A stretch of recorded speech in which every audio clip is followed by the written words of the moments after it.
আসসালামু আলাইকুম রহমতুল্লাহি বারাকাতু।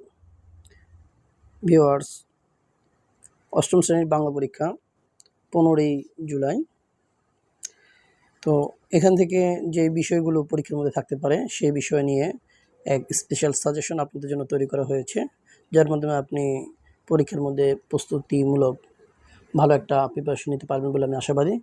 আমাদের সাথে থেকে সম্পূর্ণ ভিডিওটা দেখে এবং ওই অনুসারেই প্রিপারেশন নিয়ে আপনি পরীক্ষার হলে গেলে অবশ্যই ভালো করবেন।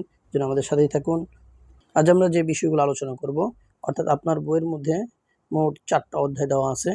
প্রথম অধ্যায়ের নাম হলো প্রয়োজন বুঝে যোগাযোগ করি, অর্থাৎ এক একটা যোগাযোগের অবস্থা কীরকম হতে পারে, অর্থাৎ কার সাথে কিভাবে যোগাযোগ করব সেটা আলোচনা। আর এই আলোচনাটার মধ্যে বিশেষ ওরকম কোনো বিষয় নাই যেটা আপনাকে ওরকমভাবে প্রশ্ন করা হতে পারে। আর দ্বিতীয়টা হচ্ছে প্রমিত বলি প্রমিত লিখি, অর্থাৎ উচ্চারণ যে শব্দগুলো, এই শব্দগুলো থেকে আপনার কিছু শব্দ আসতে পারে। তৃতীয় অধ্যায় হচ্ছে লেখা পড়ি লেখা বুঝি, অর্থাৎ এই লেখার উপর নির্ভর করেই কিছু আলোচনা। এখান থেকে আপনার কোনো উদ্দীপক বা কোনো জিনিসের বিশ্লেষণমূলক প্রশ্ন থাকতে পারে। আর চতুর্থটা হচ্ছে সবচেয়ে গুরুত্বপূর্ণ, এখান থেকে অবশ্যই থাকবে শব্দ বুঝে বাক্য লিখি, সমাস, উপসর্গ প্রত্যয়, শব্দদ্বিত্ব, বাক্য সমুচ্চয়িত, বিভিন্ন শব্দ, বানান ও অভিধান এখান থেকে অবশ্যই থাকবে এবং এইগুলো আপনাকে অবশ্যই ভালো করে দেখতে হবে।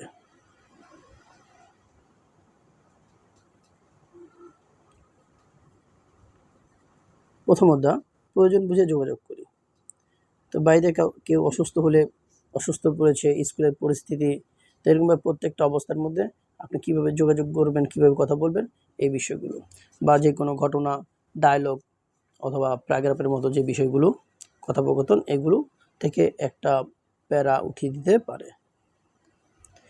এর জন্য এখানে যে ঘটনাগুলো আছে, এই ঘটনাগুলো আপনারা যদিও আগে পড়ছেন, তার মধ্যে একটা ঘটনা চাইলে দেখতে পারেন। আর এখানে একটা আবেদনপত্র দেখানো হয়েছে, যদিও আবেদনপত্র ওরকম লেখার কথা বলার সম্ভাবনা কম, কিন্তু আবেদনপত্র হয়তো বা আপনাকে লিখতে বলতে পারে, জন্য একটা আবেদনপত্র আপনি দেখে নেবেন অবশ্যই। প্রমিত বলি প্রমিত লিখি, অর্থাৎ শব্দগুলো যেন আমরা কথা বলার সময় প্রমিত বাংলায় কথা বলি এবং লেখার সময় যেন প্রমিত বাংলায় লিখি। এর জন্য এর উচ্চারণগুলো এখানে দেওয়া হয়েছে। উচ্চারণ ঠিক রেখে কবিতা পড়ি। তো উচ্চারণ কবিতা দিয়ে এখানে উচ্চারণের যেই ভাষাটা এখানে উল্লেখ করার চেষ্টা করা হয়েছে। এর জন্য এই কবিতা দেখা যেতে পারে যেন আপনার প্রায়োগিক অবস্থাতে আপনি কথা বলতে পারেন, কিন্তু যে মূল বিষয়টা সেটা হচ্ছে ঘোষ ব্যঞ্জন, অঘোষ ব্যঞ্জন, ধ্বনি সৃষ্টি, অল্প প্রাণ মহাপ্রাণ। এই পেজটা আপনাকে অবশ্যই 20 নম্বর পেজটা আপনার জন্য খুবই গুরুত্বপূর্ণ। এখন এখান থেকে শব্দ দেওয়ার পর আপনাকে বলতে পারে কোনটা ঘোষ কোনটা অঘোষ, এই শব্দগুলো তোমরা নির্ণয় করো।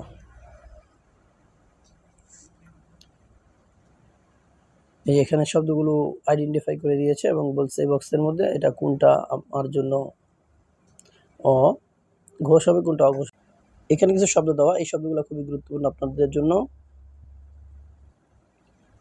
অনিশ্চিত, অনিশ্চিত, দুইটার মধ্যে বানানের মধ্যে পার্থক্য আছে এর জন্য, এবং উচ্চারণে সামান্যতম পার্থক্য আছে, ধরা খুব মুশকিল, তারপর একটু ভালো করে দেখে নেওয়া। তাহলে এগুলা থেকে আপনাকে অবশ্যই শব্দ বলবে পরিবর্তন করার জন্য, অর্থাৎ বানানটা সঠিক করে লেখার জন্য। বাক্যের মধ্যেও পরিবর্তন হতে পারে প্রমিত বাক্য এবং আঞ্চলিক বাক্যের মধ্যে।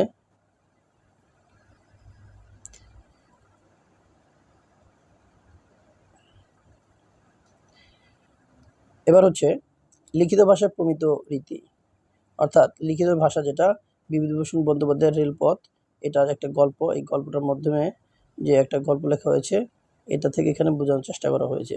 যদিও এগুলো থেকে ওরকম আসার সম্ভাবনা কম, তারপর গল্প থেকে কিছু শব্দ নেওয়া হবে, যে শব্দগুলো নেওয়ার পরে ওইগুলাকে প্রমিত রূপ তৈরি করতে হবে। ক্রিয়াগুলোও যেন প্রমিত হয়, যেরকম আসিয়াছিল, এসেছিল, এরকম কিছু জিনিস তৈরি করতে হবে যেন প্রমিত রূপগুলা এবং ব্যবহারটা বাচ্চারা সঠিকভাবে শিখতে পারে। এই জিনিসগুলোই আপনাদের কাছে চাওয়া হবে। আর এটা একটা খুবই গুরুত্বপূর্ণ দৈনন্দিন জীবন প্রমিত ভাষার চর্চা।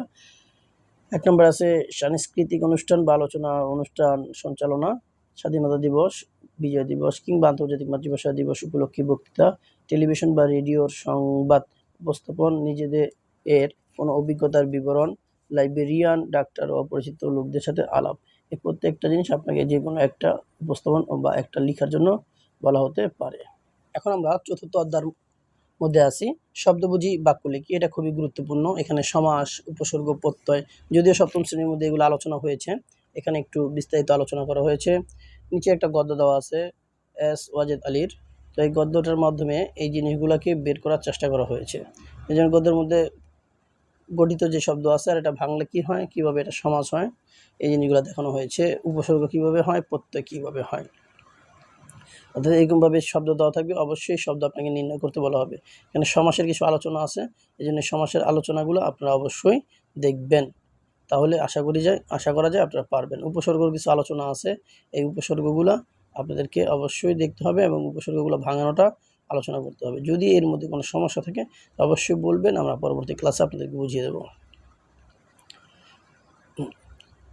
এরপর আছে প্রত্যয়। প্রত্যয়েও অনেক আলোচনা আছে এখানে, এই আলোচনাগুলো যেন বাচ্চারা লিখতে পারে, তো এই ব্যাপারে আলোচনা করা হবে। এবার ক্রিয়ামূল বা শব্দনাম, এখানে যেগুলো আছে, যেরকম শিক্ষাযোগ অক, শিক্ষক, এরকম প্রত্যেকটার সাথে প্রত্যয়যুক্ত সাধিত শব্দ এরকম থাকলে ভাঙায় লিখতে পারে, অথবা কিছু শব্দ দিয়া লিখতে পারেন। এবার শব্দ দ্বিত্ব, একটা শব্দ দুইবার ব্যবহার হতে পারে, এরকম কিছু শব্দ। এটা রবীন্দ্রনাথ ঠাকুরের নদী কবিতা থেকে